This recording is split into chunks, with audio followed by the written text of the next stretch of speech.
दोस्तों, यह कहानी हमारे एक सब्सक्राइबर ने हमें भेजा है। अगर आप भी अपनी कहानी अपने नाम से बनवाना चाहते हैं, तो नीचे कमेंट में अपना नाम जरूर लिखें और कहानी को अंत तक जरूर सुनें। जिस लड़की से मैं नफरत करता था, वही मेरी जिंदगी की सबसे बड़ी जरूरत बन गई। यह बात आज भी सोचता हूं तो दिल अजीब से दर्द और सुकून से भर जाता है। कभी जिसने मेरी आंखों में चुभन पैदा की थी, वही आज मेरी सांसों की वजह बन चुकी है। यह कहानी है मेरी और श्रुति की। एक ऐसी कहानी जो नफरत से शुरू होकर मोहब्बत तक पहुंची और रास्ते में अनगिनत आंसू, रहस्य और टूटे हुए सपने छोड़ गई। मेरा नाम मयंक है। मैं एक छोटे से शहर में पला बढ़ा साधारण परिवार से हूं। पापा स्कूल में अध्यापक हैं और माँ घर संभालती हैं। हमारा जीवन सीधा सादा था, पर सपने बड़े थे। मैं पढ़ाई में ठीक था, मगर स्वभाव से थोड़ा जिद्दी और गुस्सैल। मुझे अपने उसूलों से बहुत प्यार था और शायद इसी वजह से मैं लोगों को जल्दी पसंद भी नहीं करता था। शहर के सबसे बड़े कॉलेज में मेरा दाखिला हुआ। नए माहौल, नए चेहरे और नए संघर्ष। पहले ही दिन जब मैं कॉलेज पहुंचा, तो मुझे लगा जैसे मेरी जिंदगी का एक नया अध्याय शुरू हो रहा है। तभी मैंने उसे देखा। श्रुति। श्रुति, लंबे बाल, शांत आंखें, हल्की सी मुस्कान और चेहरे पर एक अजीब सी गंभीरता। वह बाकी लड़कियों से अलग लग रही थी। पर अजीब बात यह थी कि उसे देखते ही मेरे मन में एक अजीब सी खटास भर गई। पता नहीं क्यों, मुझे वह पहली नजर में ही पसंद नहीं आई। शायद इसलिए क्योंकि वह कॉलेज की सबसे होशियार छात्रा थी, हर शिक्षक की चहेती और हर छात्र की नजरों का केंद्र। जहां मैं अपनी मेहनत से पहचान बनाने की कोशिश कर रहा था, वहीं वह बिना कुछ किए ही सबकी तारीफ पा रही थी। मेरे भीतर कहीं ना कहीं ईर्ष्या जन्म ले चुकी थी, जो धीरे धीरे नफरत में बदलने लगी। पहली ही हफ्ते एक घटना घटी। कक्षा में शिक्षक ने एक कठिन सवाल पूछा। पूरा कमरा शांत था। मैंने जवाब देने के लिए हाथ उठाया, पर उसी पल श्रुति ने भी हाथ उठा दिया। शिक्षक ने उसे ही चुन लिया। उसने बेहद सरल शब्दों में जवाब दे दिया। पूरा कमरा तालियों से गूंज उठा। उस दिन मेरा आत्मसम्मान जैसे टूट गया। मुझे लगा उसने जानबूझकर मेरी जगह छीनी है। उसी दिन मैंने मन ही मन ठान लिया, इस लड़की से दूरी रखनी है। पर जिंदगी को शायद यही मंजूर नहीं था। कुछ दिनों बाद हमें एक ही परियोजना में साथ काम करने के लिए चुन लिया गया। मेरा गुस्सा सातवें आसमान पर था। मैं उसके साथ एक पल भी बिताना नहीं चाहता था, पर मजबूरी थी। पहली बैठक में ही हमारे बीच बहस हो गई। मेरी बात पर वह शांत रही, पर उसकी खामोशी मुझे और चुभने लगी। मुझे लगा वह मुझे तुच्छ समझती है। धीरे धीरे हम रोज मिलने लगे। काम की वजह से बातें करनी पड़ती। मैं रूखा व्यवहार करता, पर वह हमेशा संयम में रहती। कभी ऊंची आवाज नहीं, कभी कटु शब्द नहीं। ये बात मुझे अंदर से हिला देती थी। एक दिन अचानक तेज बारिश होने लगी। कॉलेज से लौटते समय मेरी साइकिल खराब हो गई। सब अपने अपने रास्ते निकल चुके थे। तभी पीछे से श्रुति की आवाज आई, अगर चाहो तो मेरे साथ चल सकते हो। मेरा मन हुआ मना कर दूं, पर बारिश और अंधेरा बढ़ता जा रहा था। मजबूरी में उसके साथ चल पड़ा। रास्ते भर खामोशी रही। बारिश की बूंदें, ठंडी हवा और सड़क पर पसरा सन्नाटा। कुछ दूर चलने के बाद उसने धीरे से कहा, तुम मुझसे नफरत करते हो ना? मैं चौंक गया। पहली बार किसी ने मेरी भावना को इतने साफ शब्दों में पढ़ लिया था। मैंने तीखे स्वर में कहा, हाँ, करता हूं। उसने कोई जवाब नहीं दिया, बस हल्की सी मुस्कान के साथ आसमान की ओर देखा। फिर बोली, नफरत के पीछे अक्सर दर्द छिपा होता है। उसके ये शब्द मेरे दिल में उतर गए, पर मैंने अपने भाव छिपाए रखे। कुछ दिनों बाद मुझे पता चला कि श्रुति बेहद साधारण परिवार से है। उसके पिता एक दुर्घटना में चल बसे थे। माँ बीमार रहती थी और वह घर की पूरी जिम्मेदारी संभाल रही थी। पढ़ाई के साथ साथ वह छोटे बच्चों को पढ़ाती, ताकि घर का खर्च चल सके। ये सब जानकर मेरे भीतर कुछ टूटने लगा। जिस लड़की को मैं घमंडी समझता था, वह असल में संघर्षों से जूझ रही थी। एक शाम मैंने उसे सड़क किनारे बैठकर रोते देखा। पास जाकर पूछा तो उसने कुछ नहीं कहा, पर उसकी आंखों के आंसू सब कुछ कह रहे थे। उस दिन पहली बार मुझे उसके लिए दुख हुआ। नफरत की दीवार में एक छोटी सी दरार पड़ गई। समय बीतता गया। हमारी बातचीत बढ़ने लगी। उसकी सादगी, उसकी मेहनत और उसका साहस मुझे धीरे धीरे प्रभावित करने लगा। मुझे एहसास हुआ कि मैं जिसे नफरत कह रहा था, वह असल में मेरी अपनी कमजोरी थी। पर कहानी यहां खत्म नहीं होती। एक दिन अचानक श्रुति कॉलेज आना बंद हो गई।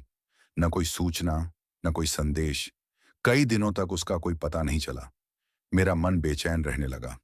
वही लड़की जिसे मैं कभी देखना नहीं चाहता था, अब उसकी एक झलक के लिए मेरी आंखें तरसने लगी थीं। मैं उसके घर पहुंचा। वहां का दृश्य देखकर मेरे पैरों तले जमीन खिसक गई। घर के बाहर भीड़ लगी थी। अंदर से रोने की आवाजें आ रही थीं। मेरी धड़कनें तेज हो गईं। किसी ने बताया कि उसकी मां की हालत बेहद गंभीर है और अस्पताल में भर्ती हैं। घर में खाने तक के पैसे नहीं बचे।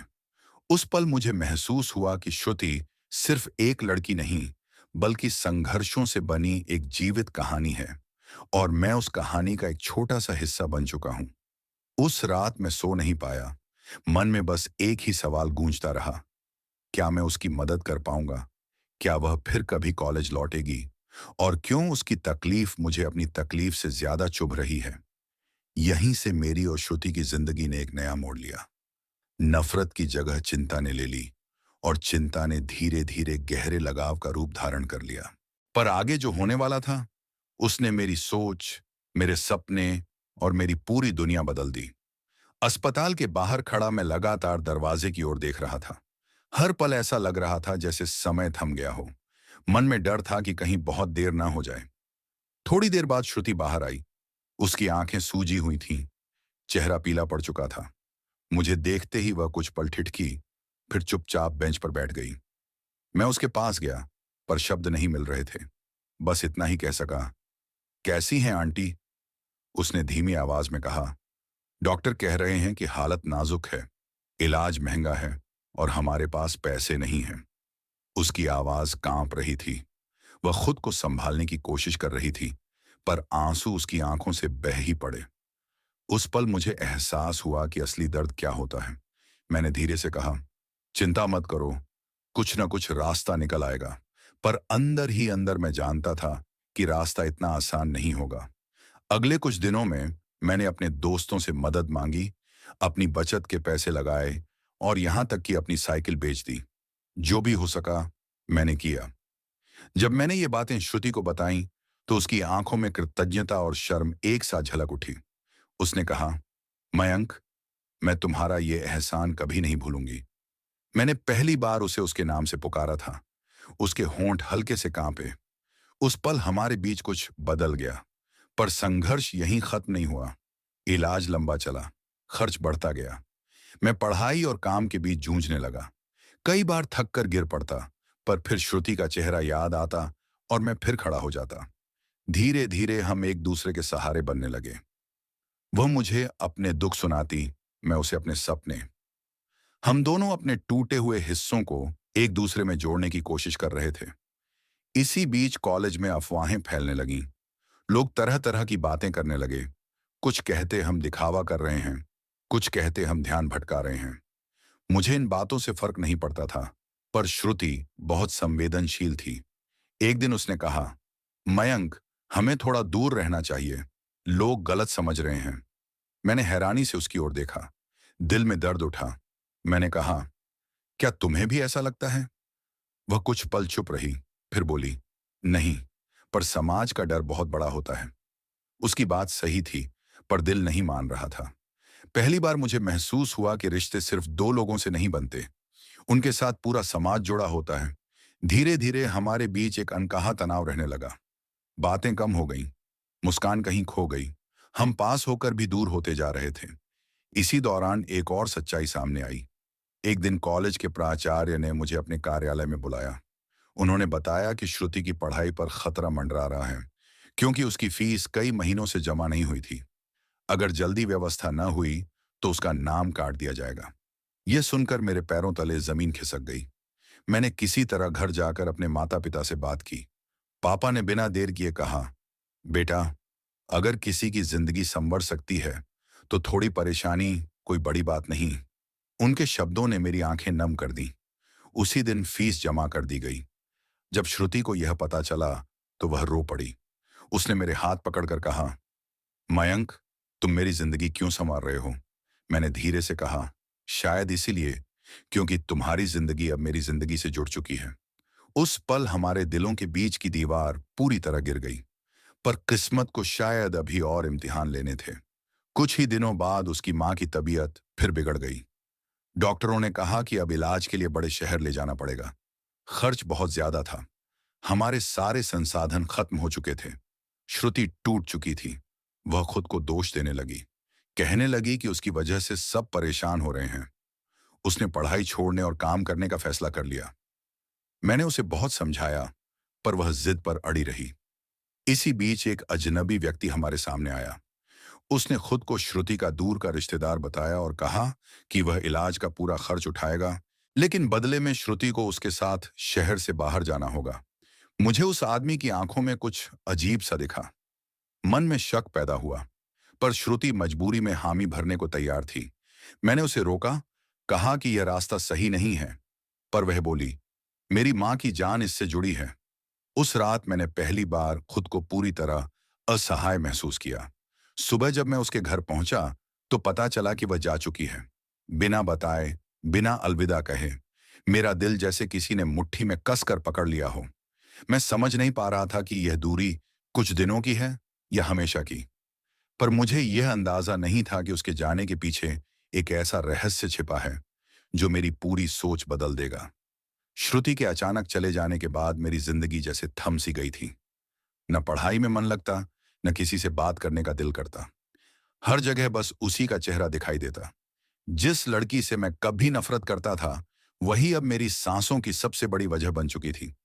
दिन बीतते गए, पर उसका कोई पता नहीं चला। उसका मोबाइल बंद था। रिश्तेदारों से पूछने पर भी कोई सही जानकारी नहीं मिली। धीरे धीरे मेरे मन में डर बैठने लगा कि कहीं उसके साथ कुछ गलत तो नहीं हो गया। एक शाम मैं कॉलेज से लौट रहा था, तभी एक अनजान नंबर से फोन आया। उधर से धीमी और कांपती हुई आवाज आई, मयंक। वह श्रुति थी। मेरे हाथ कांपने लगे।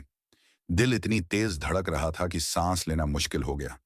मैंने कहा, तुम कहाँ हो? ठीक तो हो? वह कुछ पल चुप रही, फिर बोली, मैं ठीक नहीं हूं, और शायद कभी ठीक भी ना हो पाऊं। उसकी आवाज में गहरा दर्द था। मैंने जोर देकर पूछा, तो उसने धीरे धीरे सारी सच्चाई बताई। वह आदमी जो खुद को उसका रिश्तेदार बता रहा था, असल में एक धोखेबाज था। उसने इलाज के नाम पर उसे शहर से बाहर ले जाकर एक बड़े घर में कैद कर लिया था। उसका मकसद उसे जबरन शादी के लिए मजबूर करना था, ताकि उसकी जायदाद पर कब्जा कर सके, जो उसके पिता के नाम पर थी।